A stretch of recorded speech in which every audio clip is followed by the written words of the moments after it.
Doctor Baba Saheb Ambedkar ಅವರು ಇವರಿಗೆ ಧ್ವನಿ ಇಲ್ಲ, ಇವ್ರಿಗೆ ಧ್ವನಿ ಇಲ್ಲ.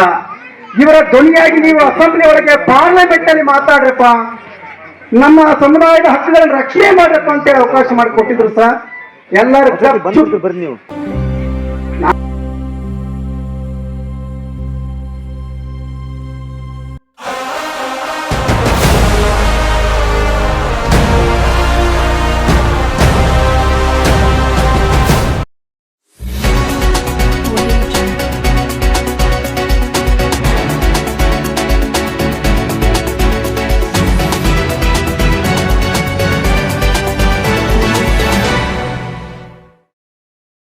ಆತ್ಮೀಯ ವೀಕ್ಷಕರೇ, ಪಾಟೀಲ್ ನ್ಯೂಸ್ ಅಲರ್ಟ್ ಸುದ್ದಿವಾಹಿನಿಗೆ ಸ್ವಾಗತ ಸುಸ್ವಾಗತ.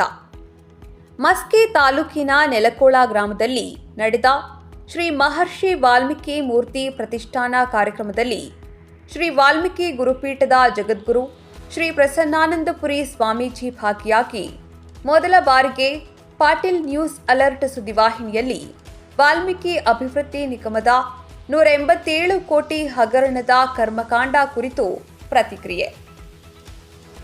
ನೆಲಕೊಳ ಗ್ರಾಮದಲ್ಲಿ ಶ್ರೀ ಮಹರ್ಷಿ ವಾಲ್ಮೀಕಿ ಮೂರ್ತಿ ಪ್ರತಿಷ್ಠಾಪನೆ ಕಾರ್ಯಕ್ರಮ ಜರುಗಿತು. ಮೊದಲಿಗೆ ಡೊಳ್ಳು, ಕುಂಭ, ಕಳಸ, ಸಂಭ್ರಮ ಸಡಗರದೊಂದಿಗೆ ಪೂಜ್ಯರು, ಗಣ್ಯ ಮಹನೀಯರು, ಮಹಿಳೆಯರು ಮೆರವಣಿಗೆ ಮುಖಾಂತರ ಗಂಗಾಮಾತೆಗೆ ಪೂಜೆ ಸಲ್ಲಿಸಿ ನೂತನವಾಗಿ ಶ್ರೀ ಮಹರ್ಷಿ ವಾಲ್ಮೀಕಿ ಮೂರ್ತಿ ಪ್ರತಿಷ್ಠಾನಕ್ಕೆ ಶಾಸಕರು ಹಾಗೂ ಖಾದಿ ಮತ್ತು ಗ್ರಾಮೋದ್ಯೋಗ ಅಭಿವೃದ್ಧಿ ಮಂಡಳಿ ಅಧ್ಯಕ್ಷರಾದ ಆರ್ ಬಸನಗೌಡ ತುರುವಿಹಾಳ ಅನಾವರಣಗೊಳಿಸಿದರು. ನಂತರ ವೇದಿಕೆ ಕಾರ್ಯಕ್ರಮ ನಡೆಯಿತು. ದಿವ್ಯ ಸಾನ್ನಿಧ್ಯವನ್ನು ಅಲಂಕರಿಸಿದ ಶ್ರೀ ಮಹರ್ಷಿ ವಾಲ್ಮೀಕಿ ಗುರುಪೀಠದ ಜಗದ್ಗುರುಗಳಾದ ಪೂಜ್ಯ ಶ್ರೀ ಪ್ರಸನ್ನಾನಂದ ಮಹಾಸ್ವಾಮಿಗಳು ಮಾತನಾಡುತ್ತಾ, ನಮ್ಮ ಸಮಾಜ ಮುಖ್ಯವಾಹಿನಿಗೆ ಬರಬೇಕಾದ್ರೆ ಪ್ರತಿಯೊಬ್ಬರೂ ಶಿಕ್ಷಣಕ್ಕೆ ಒತ್ತು ಕೊಡಬೇಕು. ಆಗ ಸಮಾಜ ಸುಶಿಕ್ಷಿತವಾಗುತ್ತದೆ. ವಾಲ್ಮೀಕಿ ಸಮಾಜ ಪ್ರತಿಯೊಂದು ಸಮಾಜದ ಜೊತೆ ಐಕ್ಯತೆ, ಏಕತೆ, ಸೌಹಾರ್ದಯುತವಾದ ಬಾಂಧವ್ಯ ಇಟ್ಟುಕೊಂಡು ಸಹಬಾಳ್ವೆ ಸಮಾಜವಾಗಿದೆ.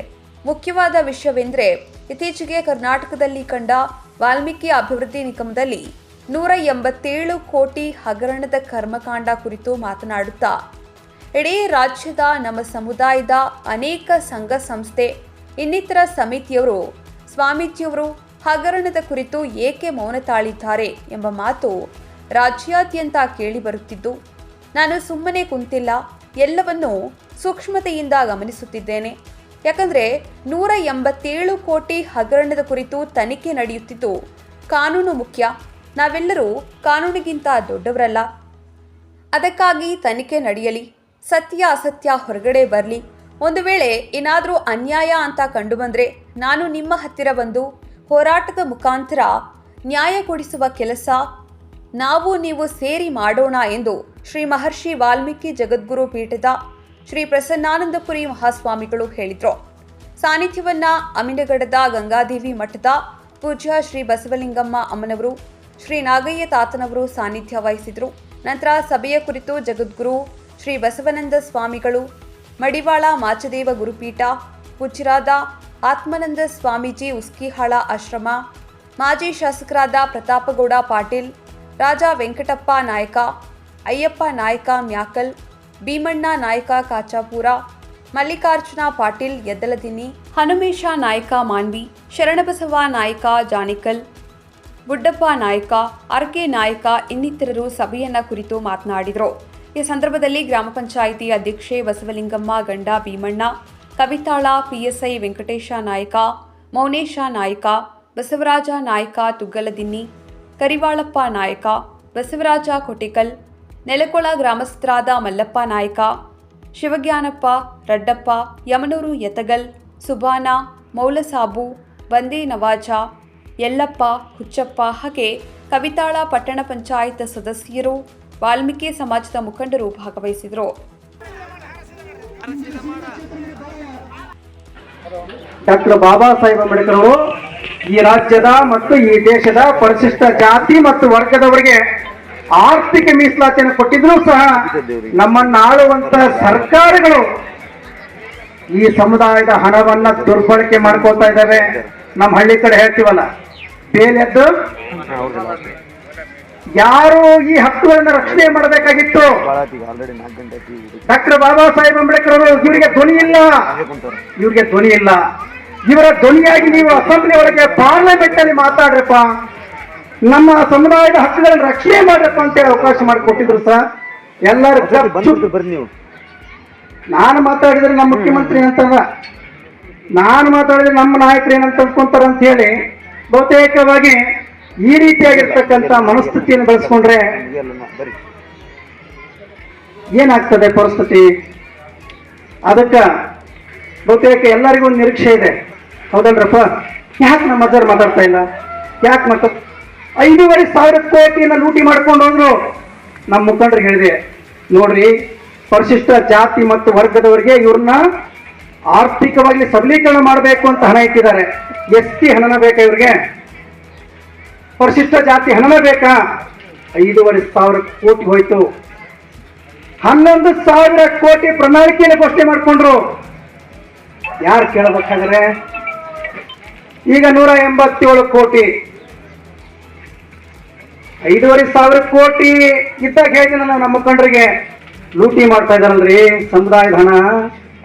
11,000 ಕೋಟಿ ಹಣ ಲೂಟಿ ಆಗ್ತಾ ಇದೆಯಲ್ರಿ, SC ST ಹಣ. ಯಾರ್ರೀ ಮಾತಾಡ್ತಾ ಇರೋದು? ಯಾರು ಮಾತಾಡ್ತಾ ಇಲ್ಲ. ಈಗ 187 ಕೋಟಿ ಪುಣ್ಯಾತ್ಮ ಅವನ್ನ ಚಂದ್ರಶೇಖರ್ ನೆನೆಸ್ಕೋಬೇಕು. ನಾವು ನೆನೆಸ್ಕೋಬೇಕು. ಆ ಯಪ್ಪ ಆತ್ಮಹತ್ಯೆ ಮಾಡ್ಕೊಂಡಿದ್ರೆ ಇದು ಗುಳುಮೆ ಅಲ್ರಿ. 5,500 ಕೋಟಿ ಹಣ ಗುಳು ಮಾಡ್ಯಾರ, 11,000 ಕೋಟಿ ಹಣನ ಗುಳು ಮಾಡ್ಯಾರ ಅಂತಂದ್ರೆ 187 ಕೋಟಿ ಬಿಡ್ತಾರೇನ್ರಿ? ಅದಕ್ಕೆ ಕಾರಣ ಏನಂತಂದ್ರೆ ಬಹುತೇಕ ನಮ್ಮ ಹಕ್ಕುಗಳನ್ನು ಯಾರು ರಕ್ಷಣೆ ಮಾಡಬೇಕಾಗಿತ್ತು ಅವರು ಧ್ವನಿ ಎತ್ತಾ ಇಲ್ಲ. ಸಮಾಜ ಹೋರಾಟ ಮಾಡಬೇಕು, ಸಮಾಜ ಹೋರಾಟ. ಮತ್ ನೀವೇ ಹಾಕಿದ್ದೀರಪ್ಪ ನೀವು? ನನ್ನ ಪ್ರಶ್ನೆ, ನೀವೇನ್ ಮಾಡ್ತಾ ಇದ್ದೀರಿ ನಮ್ಮ ಹಕ್ಕುಗಳನ್ನ ರಕ್ಷಣೆ ಮಾಡ್ಲಿಕ್ಕೆ? ಡಾಕ್ಟರ್ ಬಾಬಾ ಸಾಹೇಬ್ ಅಂಬೇಡ್ಕರ್ ನಿಮ್ಗೆ ಅವಕಾಶ ಮಾಡಿಕೊಟ್ಟಿದ್ದು. ಅದು ಎಲ್ಲದಕ್ಕೂ ಸಮುದಾಯ, ಎಲ್ಲದಕ್ಕೂ ಸ್ವಾಮೀಜಿಯವರು ಮುಂದೆ ಬರ್ಬೇಕಾ? ಬರ್ತೀವಿ ನಾವು. ನಿಮ್ ಕೈಲಾಗಲ್ಲ ಅಂತ ಹೇಳ್ರಿ, ನಾನು ಸಮಾಜವನ್ನು ಕಟ್ಟಿಕೊಂಡು ಮುಂದೆ ಬರ್ತೀನಿ. ಎಲ್ಲರೂ ಕೂಡ ಎಲ್ಲರೂ ನಾವು ಏನಾರ ಮಾತಾಡ್ಬಿಟ್ರೆ ನಮ್ಮ ಮುಖ್ಯಮಂತ್ರಿ ಅಂತಪ್ಪ, ನಮ್ಮ ಲೀಡರ್ ಏನಪ್ಪ. 8 ತಿಂಗಳ ಬೀದೆ ಕೂತ್ಕೊಂಡಾಗ ನಾನು ಸಮಾಜ ಕೈ ಹಿಡಿದೇ ಇದ್ರೆ ಏನಾಗ್ತದೆ ನನ್ನ ಪರಿಸ್ಥಿತಿ? ಬೀದಿ ಹಣ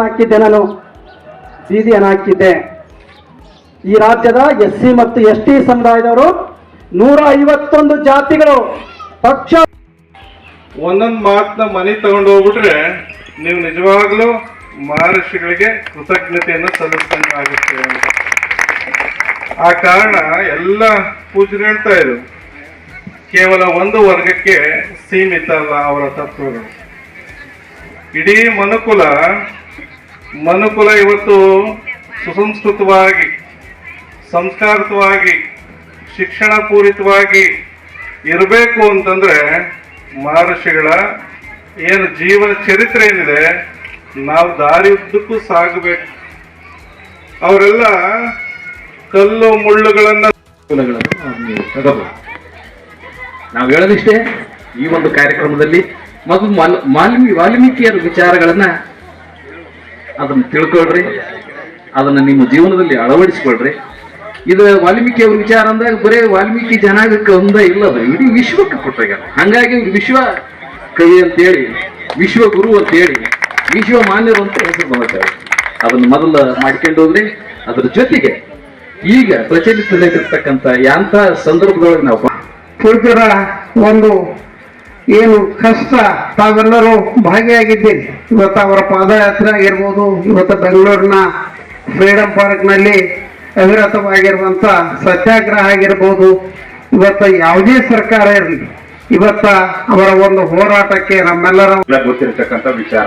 ಆ ನಿಟ್ಟಿನಲ್ಲೆಲ್ಲ ಜನಾಂಗದ ಬಂಧುಗಳಲ್ಲಿ ಕೈ ಮುಗಿದು ಕೇಳ್ಕೊಳ್ಳೋದಿಷ್ಟೇ, ತಾವೆಲ್ಲ ಶಿಕ್ಷಣವನ್ನ ಪಡೆದಾಗ ಮಾತ್ರ ಇಂಥ ಸಾಧನೆಗಳನ್ನ ಮಾಡ್ಲಿಕ್ಕೆ ಸಾಧ್ಯ ಆಗ್ತದೆ ಎಂಬ ಮಾತುಗಳನ್ನು ಈ ಸಂದರ್ಭದಲ್ಲಿ ಹೇಳಿ, ಇವತ್ತ ನಮ್ಮ ಅಯ್ಯಪ್ಪ ಅವ್ರು ಹೇಳಿದ್ರು 187 ಕೋಟಿ ಇದರಪ್ಪ.